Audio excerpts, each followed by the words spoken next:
So who am I here with? My name is Jason Miller. I'm the Chief Wellness Officer for Robert Morris. Cool. So, as you know, I run Men's Couch, a men's mental health podcast, and one of the things that we seek to do is to open the gates for men to have honest and safe discussions on men's mental health.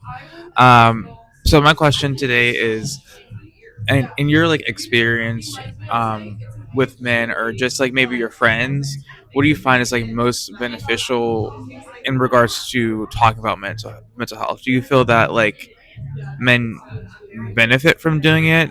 Do you feel that like that creates more of opportunities for them to seek therapy now that they like kind of now that they have like safe conversations about it? Yeah, I think mental health is important for everyone, Yeah. but I think for men in particular, it can be a topic that's more difficult to discuss Yeah. for a variety of reasons. Culturally, socially, and so on. Yeah. I think one of the things that has helped me out with kind of leaning into the topic of mental health is realizing that you are no different than anyone else. We all Yeah. have a brain that's very complex, Yeah. and it all functions similarly, and also has the Yeah. same challenges that Yeah. anyone else could encounter.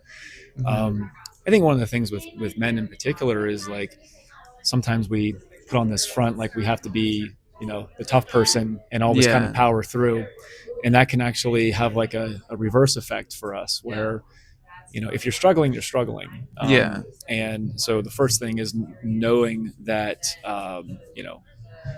when you need help, that Mhm. you have to lean into it. Yeah. And I think the other thing too is being vulnerable. I think is a really Yeah. Oh my important gosh, thing. that's like so hard for us to do. Yes, Yeah. and I kind of would put this front up when I was younger, and I learned that the more I leaned into the vulnerabilities in myself, Yeah. the more I started to become self-aware. Yeah. The more like And freedom you felt. Yeah. yes, Yeah. um, so vulnerability I think is a really important one, and vulnerability doesn't mean weakness. Yeah. Vulnerability means being willing to open yourself up to Yeah. different things. I think men think that vulnerability is like just having like a pity party. Like I feel like men like get that like mindset that vulnerability is just like, oh, I'm just gonna talk about all my feelings. But no, vulnerability is like you take a risk to have like a real serious conversation with a friend, and or vulnerability it's like also just like calling like a mental health um clinic to see like, hey, like I would like to set up an appointment.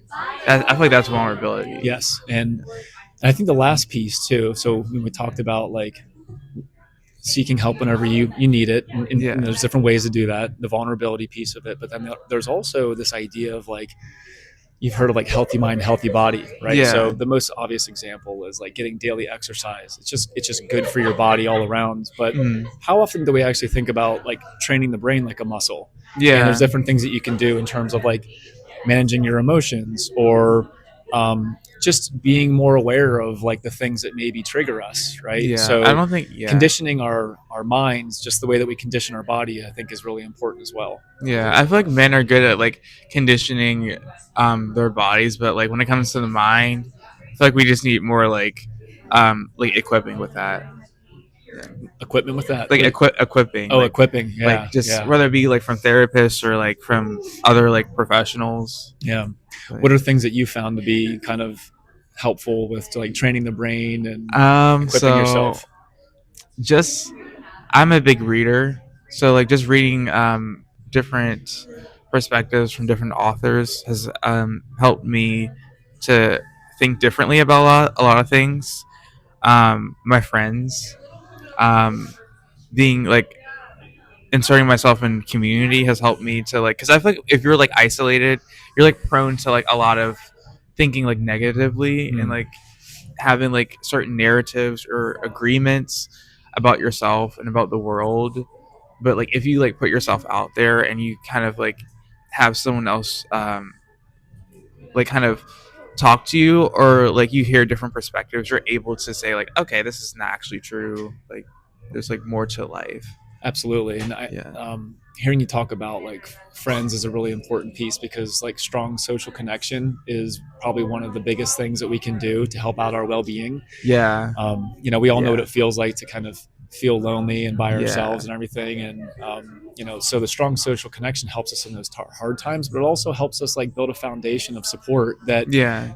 when you've got people that are in your corner, like you feel that, Yeah. whether you're Yeah. struggling or not. Yeah. I think that's like, yeah, I think that's like a good kind of like cushion to have, just in general. But like for me specifically, I realized it more so like when I was kind of like struggling. I was like, it's like actually beneficial to have those social connections. So Absolutely. Yeah. yeah. Yeah, that was a good question. Yeah. What other questions do you have for me? I don't. I actually like if you're interested, I like to have you on the podcast. So Yeah, let's do it. yeah. Yeah, I'd be more than happy to do the podcast. How long is that? Like an hour or so? Yeah. Okay. Yeah, Yeah. let's do it. Yeah. Well, thank you. My pleasure. Yeah.